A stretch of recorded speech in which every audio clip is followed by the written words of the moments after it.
माझे कनिष्ठ बंधू देवळी ग्रामपंचायत सदस्य संतोष भाऊ तायडे आणि सर्व विद्यार्थी मित्रांनो, या ठिकाणी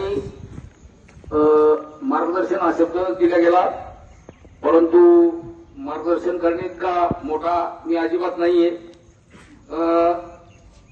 या जगात कोणीही काहीही कर्तबगारी केली नाही तरी त्याचं वय हे वाढत असतं। त्याच्यामुळे मी 60 वर्षाचं झालो याच्यात काही कर्तबगारी नाही, ही नैसर्गिक प्रक्रिया आहे, एक निसर्गाची प्रक्रिया आहे। आजचा दिवस मावणारे प्रत्येक जण त्याचं वय वाढत असतं। 60 वर्षाचा किंवा 70 वर्षाचा किंवा 100 वर्षाचं होणं ही काही मोठी कर्तबगारीची गोष्ट नाही। आणि वाढदिवस हा त्याचा वैयक्तिक विषय तसा माझा वाढदिवस मी 60 वर्षाचा झालो हा माझ्या जीवनातला हा माझा वैयक्तिक विषय, परंतु काहीतरी निमित्त मात्राने मनुष्य मात्राला एकत्र आणलं जातं। आज मी 60 वर्षाचा झालो म्हणून जाधव सरांच्या कामातून म्हणा किंवा मला लहानपणापासून असलेली झाडांची आवड म्हणा, वेळ खूप कमी, मी जास्त वेळ घेणार नाही, त्याच्यातून मला ही कल्पना सुचली की आपण आता कुठेतरी थांबलं पाहिजे, हे सगळे उत्सव समारंभ हे टाळले पाहिजे, वेळेचा अपव्यय टाळला पाहिजे। मी विशेष करून कारण आपल्या शाळेचं जी विद्यार्थी संख्या आहे ती प्रचंड मोठी आहे, इथला जो गुरुजन वर्ग आहे हा बहुतांश शेतकरी प्रवर्गातूनच आलेला आहे आणि मी खरंच आपले हात जोडून साष्टांग दंडवत घालून सर्व शिक्षक वृंदांना विनंती करतो, नम्रतेची विनंती करतो की कृपया पर्यावरणाचा जो समतोल बिघडलेला आहे हा विषय सतत आपण आपल्या मनात ठेवून विद्यार्थ्यांपर्यंत त्यांच्या वयोमानाप्रमाणे त्यांच्या बौद्धिक कुवतीप्रमाणे हा विषय त्यांच्या बुद्धीवर कसा कोरला जाईल याविषयी खरंच आपण विद्यार्थ्यांशी आपण आपली नाळ विचाराची जोडून ठेवावी ही कळकळीची विनंती माझी। कारण इथून पुढचा काळ फार घातक येणार आहे। गेल्या उन्हाळा किती वाईट गेला हे आपण सर्वांनी अनुभवलं। 10 मिनिटं जर लाईट गेली, आम्ही खेड्यातले लोक तर झाडाखाली बसतो, कुठं हवा घेतो, परंतु तुम्ही शहरात राहणारी मंडळी तुम्ही विचित्र अनुभव घेतला असेल। हा या उन्हाळ्यामध्ये ज्यावेळेस 10 मिनिटं लाईट गेली त्यावेळेस जीवाची घालमेल होती, उलघाल होती, श्वास घ्यायला त्रास होतो।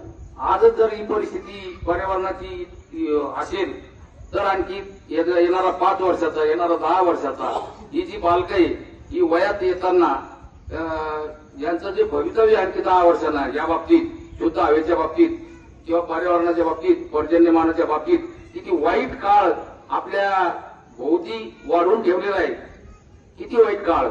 तुम्हाला सांगतो, गणवन नावाची एक संकल्पना आलेली होती पाठीमागे 5-7 वर्षापूर्वी। एक गुंठा क्षेत्रामध्ये 33 बाय 33 फूट, 1 गुंठा क्षेत्रामध्ये 333 प्रकारची झाडं लावायची, त्याला गणवन असं म्हटलं जायचं। ते गणवन नवीन देवळी गावामध्ये आमच्या जनार्दन तायडेंनी लावलं होतं। तर त्या गणवनाची संकल्पना अशी होती सर, त्या 1 गुंठा जागेमध्ये अशी 350-350 प्रकारची वेगवेगळी झाडं लावून 4-5 वर्षानंतर त्या गावाचं जे तापमान आहे ते इतर गावांपेक्षा 2 अंशांनी कमी भरतं।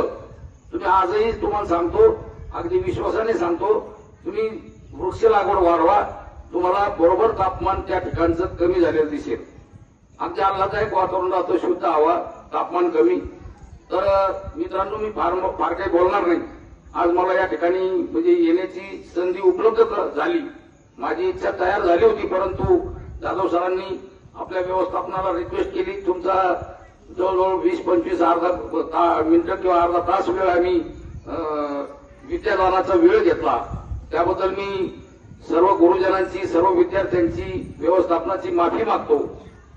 कारण मी एक साधारण व्यक्ती, मी आधी सांगितलं वाढदिवस हा काही पराक्रम नव्हे कोणाचा, तर आणि या आमच्या पवित्र कामाला आपण जे हाकेला ओढ दिली, आम्हाला सहकार्य केलं, मी कळकळीची विनंती करतो, सर्वच्या सर्व लोक आपण जोपासना करावी।